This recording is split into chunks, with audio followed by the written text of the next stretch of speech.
hit the record button. Hey, welcome back to Boosh. It's me, Louie. We're gonna do another Magic Chaos Box opening. Yep, wearing the same outfits, filming them back to back. But you know how it goes on YouTube. More content equals better. So, here we go. Alright, let's get this bad boy open. Alright, so last time we had an Aether Drift box topper as a bonus in here. So let's see what we get this time. On the box, though, there's Bloomburrow, Phyrexia All Will Be One, Edge of Eternities, Duskmourn, and Aether Drift. We did get an Aether Drift box topper, but we had a Murders at Karlov Manor booster in there. So, I don't know. Let's see what we get this time. We have our promo pack. Oh, our promo this time is the Goose Mother. Bird Hydra, that's new. I don't have one of those, I don't think. That's pretty cool. Really, really excited for that one. So that's a good start. Different.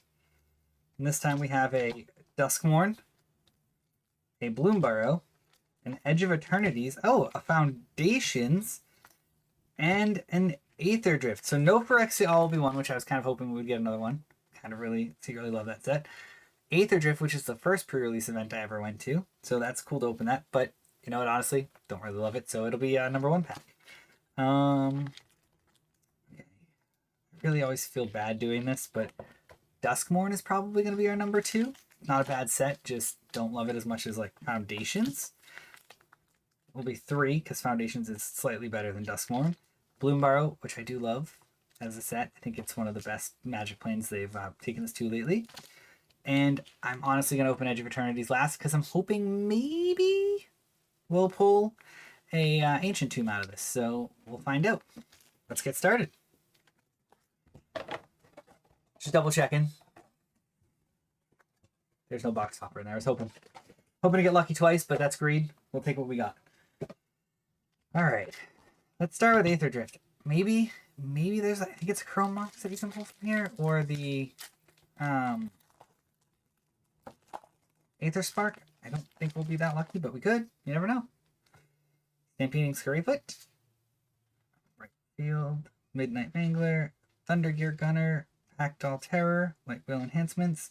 Although I will say, Aether Drift, while not being the best, is a pretty affordable set to have now, because most people pan it. But it's got some decent stuff in it if you're just looking to have some fun. Maybe play limited. It's not bad, price-wise, to grab some. Embalmed Ascendant. Ooh, it's a zombie. Can't go in my zombie deck, though. My zombie deck is black-blue. Oh, District Mascot. Yep, we got a little corgi here. No, Rachel would be stoked for that. Reef Roads, Scoured Barrens, and an art card. So, nothing too great from there. The District Mascot is adorable, though. I will probably give it to Rachel for a bookmark. Because it is kind of adorable. And I did build her a Dina Soul Steeper deck that has that in there. It doesn't really fit the theme, but she loves corgis, and so it is what it is. We have Duskmourn, House of Horror. Maybe I'll see if Rachel wants to guess an open pack for us. Maybe. As you see me look off camera. Not at her, I swear. I'm good. We have our art card, which they moved out of play boosters and into collector boosters, which... Okay. That's honestly how I feel. I mean, I don't think most people care about them to begin with, but if you're going to do the collector stuff, I guess it makes more sense in there. Acrobatic Cheerleader, Leyline of Transformation, Fear of Exposure. I think that's really it for... I don't think there's a lot of other things worth a lot here. I don't even know if Leyline of Transformation is. Unsettling Twins, though. That is, yeah. It's cool for a horror set. I give them credit for doing something like that. Foundation. Maybe we'll get a doubling season? I would love to get another doubling season. That would be really good.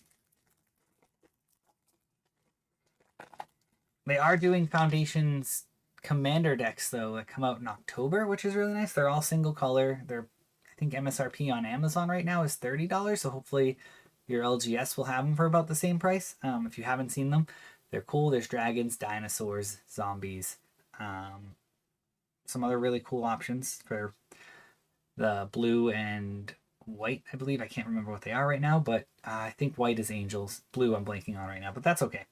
Just definitely check them out because they didn't do them for the first part of Foundations.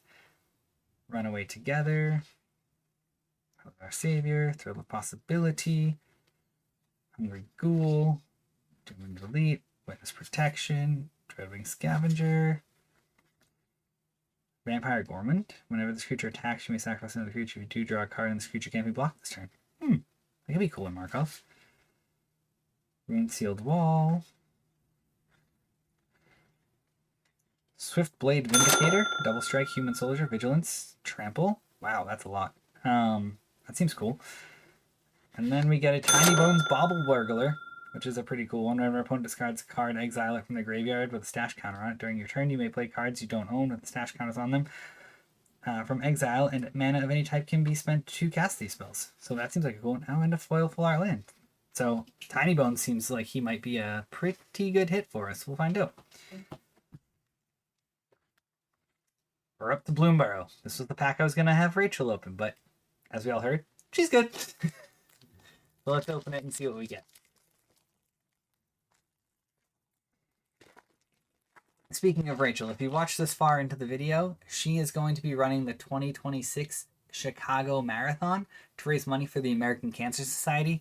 There's a link in the description below. If you feel compelled to donate, please do. Cancer affects all of us, and we all would really like to find a cure for it. I know for me personally, it's affected my grandmother and my grandfather, one on my mom's side, one on my dad's side. Plus, countless other friends and family have had to deal with cancer in their lives as well in some form or fashion. So if we can raise the money to get there, let's do it together, and hopefully we can all be there to root her on a little bit in Chicago to get across that finish line. So that's my spiel. But back to opening up some Magic cards. Ooh, Splash Lasher. I don't remember seeing that token before. That's cool. Paw Patch Formation. Plains. Boomara, Bellow of the Woods. And Repel Calamity. So I think those are the only places to get anything really worth anything. Although Bumbleflower Sharepot is an underrated card and limited if you're playing it. Thornplate Intimidator, Banishing Light, Psychic Oral, and Waterspell Warden. Yeah, so I don't think anything too crazy there. So I'm fairly certain we did better in the first video than we have so far here, but I don't know. We'll see at the end when I total it all up and put it in the video. We've got Edge of Eternities coming next. Fingers crossed we maybe save everything with this one. And this is the worst pack opening I've ever done in my life, guys. I apologize. Flight Deck Coordinator. Gravkill. Mental Modulation. Orbital Plunge. Sammy's Curiosity. Bawbringer. Cavland Seeker. Lightless Vigil. Seed Ship Agrarian. Scout for Survivors. Cosmic Ray and Zenith, Human Soldier. Whenever you cast your second spell each turn, choose one, create 2 1/1 white Human Soldier creature tokens. Put a +1/+1 counter on each creature you control. That's actually pretty good. And Caveron Harrier and a Plains. So, yeah, I don't know if we did as good as the last time.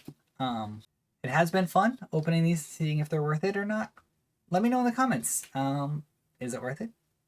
Would you buy more? I don't know if I would, again, buy these same ones. Definitely some fun stuff in there, though. And, yeah, I can't wait for the Marvel Superhero set. And don't forget, link is in the description below if you want to help donate towards Rachel running the 2026 Chicago Marathon to raise money for the American Cancer Society. So that's it for us. We'll catch you next time.